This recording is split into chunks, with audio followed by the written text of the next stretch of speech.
India's criminal law changed for the first time in more than 160 years. The Indian Penal Code, better known as the IPC, was replaced by the Bharatiya Nyaya Sanhita or BNS. The government called it a historic reform. Critics called it old wine in a new bottle. So who is right? Did India truly rewrite its criminal law? Or did Parliament simply replace the words Indian Penal Code with Bharatiya Nyaya Sanhita while keeping everything else almost the same? If you are an LLB student, a judiciary aspirant, or simply someone trying to understand India's biggest legal reform, this video is for you. Because by the end of this video, you will know exactly what changed, what remained the same, why these changes matter, and whether BNS deserves to be called a genuine legal revolution or merely a cosmetic makeover. The story begins. To understand BNS, we must first travel back to 1860. After the revolt of 1857, the British Crown wanted a uniform criminal law for India. The result was the Indian Penal Code, drafted under the leadership of Lord Macaulay. For more than 160 years, generations of judges, lawyers, police officers, and law students relied on this single code. It survived colonial rule, it survived independence, it survived constitutional amendments. Yet, society changed dramatically. Cybercrime emerged. Organized crime expanded, cross-border terrorism became a serious threat. Digital evidence became central to criminal investigations. Many believed the IPC had become outdated. This led to the birth of the Bharatiya Nyaya Sanhita. But here is the important question. Did lawmakers rewrite a criminal law or simply modernize it? Let's find out. What did not change? This may surprise you. A large part of the BNS is remarkably similar to the IPC. Core offences like murder, culpable homicide, theft, robbery, cheating, criminal breach of trust, defamation, and hurt continue to exist. Most of the legal principles, definitions, and punishments remain broadly familiar. In fact, many section numbers changed, but the underlying concepts did not. This is precisely why critics argue that BNS is largely the IPC under a different name. Is that criticism entirely wrong? Not really, but it's only half the story. What actually changed? Now let us examine the reforms that distinguish BNS from the IPC. First, organized crime. The IPC never had a comprehensive provision specifically targeting organized criminal syndicates. BNS introduces dedicated provisions to deal with organized crime, recognizing the modern reality of criminal networks. This reflects a shift from dealing only with individual offenders to tackling structured criminal enterprises. Second, terrorism.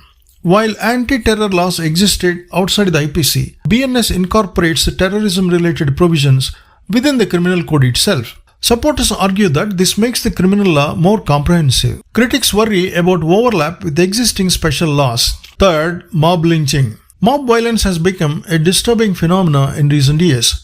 The IPC never specifically recognized mob lynching as a separate category. BNS addresses this concern by providing specific punishment where murder is committed by a group on certain grounds. Whether this proves effective in practice remains to be seen, but it marks a significant policy shift. Fourth, community service. Perhaps the most visible philosophical change. For certain minor offences, courts can now impose community service instead of relying only on imprisonment or fines. This reflects a modern approach to criminal justice. Instead of merely punishing offenders, the law also seeks to reform them. Fifth, crimes in the digital age. The IPC was drafted decades before computers, smartphones, or artificial intelligence came into existence. BNS attempts to address offences involving electronic communication and digital evidence more effectively, acknowledging the realities of the 21st century. Sixth, sedition. This is probably the most debated reform. The colonial offence of sedition no longer appears under that name. Instead, BNS introduces provisions aimed at protecting the sovereignty, unity, and integrity of India.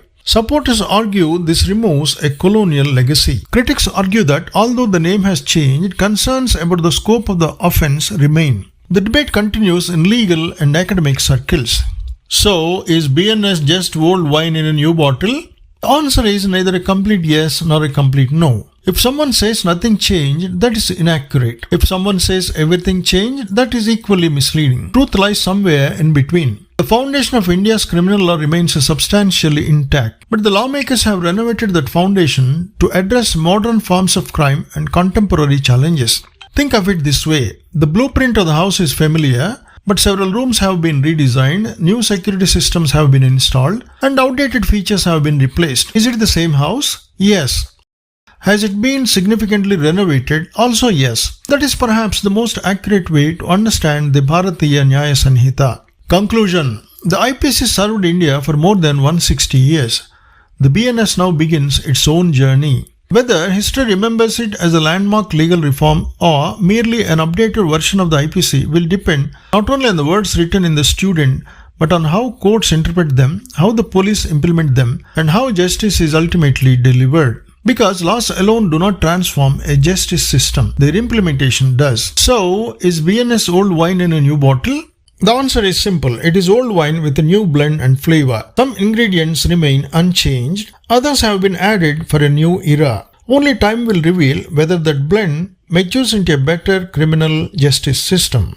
I hope that this video made you think about the new Indian criminal law, Bharatiya Nyaya Sanhita, and how it is different from the colonial era Indian Penal Code. If you like this video, please like, share, comment, and subscribe Dr. Ramesh now for more simplified legal explainers.